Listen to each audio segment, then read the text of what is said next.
Donald Trump আর Netanyahu এই দুইটাকে আমরা রাজকীয় খাবার খাওয়াই। কুরবানির ঈদকে সামনে রেখে ভিন্নধর্মী নামের পশু নিয়ে যখন চলছে নানা আলোচনা, তখন নতুন করে সবার নজর কেড়েছে মোদি নামের একটি বিশাল আকৃতির মহিষ।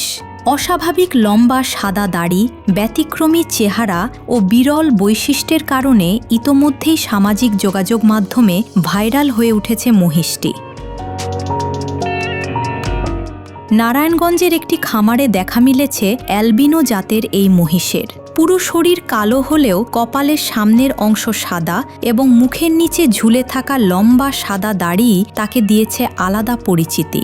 প্রতিদিনই দূর দূরান্ত থেকে মানুষ শুধু এক নজর মোদিকে দেখতে ভিড় করছেন খামারটিতে। খামার সূত্রে জানা যায়, শুরুতে মহিষটির কোনো নির্দিষ্ট নাম ছিল না, তবে সামাজিক যোগাযোগ মাধ্যমে এর ভিডিও ছড়িয়ে পড়ার পর নেটিজেনদের মধ্যে শুরু হয় নানা ধরনের মজার আলোচনা। অনেকেই মহিষটির সাদা লম্বা দাড়ি ও চেহারার সঙ্গে ভারতের প্রধানমন্ত্রী নরেন্দ্র মোদীর মিল খুঁজে পান। পরে অনলাইন জরিপের মাধ্যমে মজার ছলেই মহিষটির নাম রাখা হয় মোদি।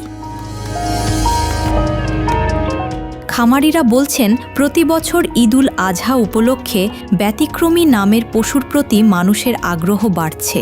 এর আগে ট্রাম্প ও নেতানিয়াহু নামের পশুও আলোচনায় আসে। এবার সেই তালিকায় নতুন সংযোজন মোদি। খামার কর্তৃপক্ষের আশা, ভিন্ন রকম গঠন ও জনপ্রিয়তার কারণে এবারের কুরবানির পশুর বাজারে বিশেষ আকর্ষণ হয়ে উঠবে এই মহিষটি। Desk report, 24 hours Bangla.